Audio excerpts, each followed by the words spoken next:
Street in Evanston is our destination. Step off the Purple Line at Main Street Station and you'll step into an eclectic corner of South Evanston. You might be surprised to find such a quiet, leafy neighborhood filled with hidden treasures such as Chicago Rare Books on Washington Street. You'll know you've arrived at Chicago Rare Book Center by the sidewalk carts selling second-hand books for $1 on up. But inside the store is a different story. The books on the shelves are collectibles, and they're priced to match. You notice the condition. This is pristine first edition in jacket, and that's $450, but a lot of that value is the condition. 4 book dealers came together to open Chicago Rare Book Center. We decided that we needed a place to show good books, and with each one of us bringing different specialties into the game, we were able to supply a large quantity of interesting books that individually we couldn't have done. Most of our inventory comes from private parties, people that have books that they've inherited, or people are moving, and they bring them in and we buy them. One of the most interesting books at the center is a copy of The Lady of the Lake by Sir Walter Scott. But it isn't the novel alone that makes this book unique. On the front edge, it has a painting of the home of Sir Walter Scott, which is hidden under the gold leaf. But on the other side, there's yet another picture. This is Bothwell Castle. Bothwell Castle is the finest example of a 13th century castle from Scotland. The smallest book in the shop is by Winston Churchill and contains a letter he wrote about King George. And the oldest is a German Bible from 1561. It's not the first edition, it's about the 3rd edition, but it's the attempt to make the Bible accessible to the common person in Germany who couldn't read Latin. Of course, Chicago Rare Book Center has something for everyone. This is the first American edition of Winnie the Pooh, and that's important to be in any children's collection. And many people love this book, even as a Christmas gift. It's just, who doesn't love Winnie the Pooh? So whether you're truly a book collector or just a curious passerby, you can stop to browse at Chicago Rare Books. Books aren't the only rare items you can find near Main Street Station. How about a unique rock?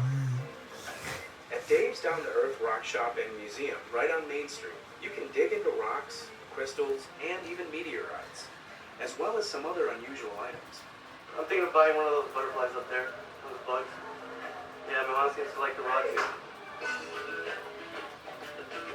Dave Douglas opened this Evanston shop simply because he loved rocks.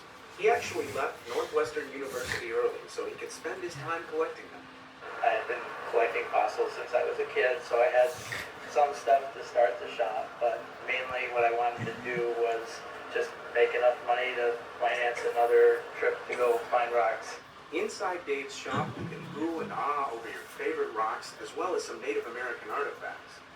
But the real surprise is downstairs in Dave's Prehistoric Life Museum, where you'll find his personal collection of authentic geological finds on display.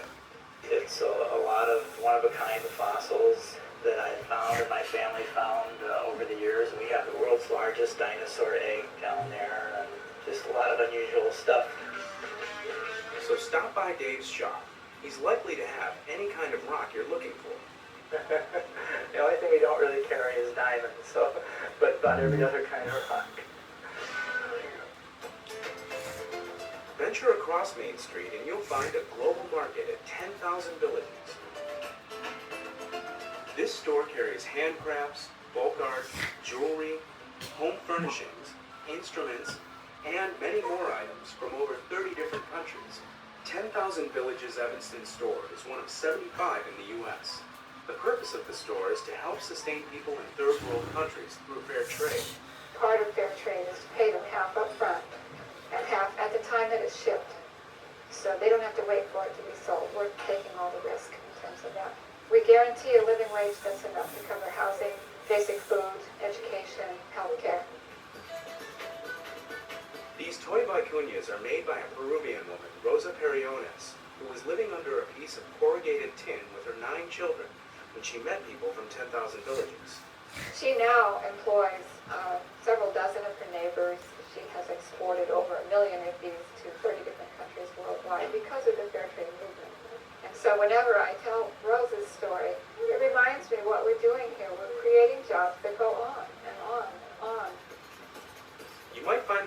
at 10,000 Villages to be similar to other retail stores, but customers are pleased they're supporting a good cause. I know when I come here, I'm not buying something that children were exploited to produce, and I think that helps a lot when you're trying to buy something that's different and international. It's nice to know that you're also helping people. So take the CTA to Main Street Station to take in South Evanston's rare books, unique rocks, and handcrafts from around the world.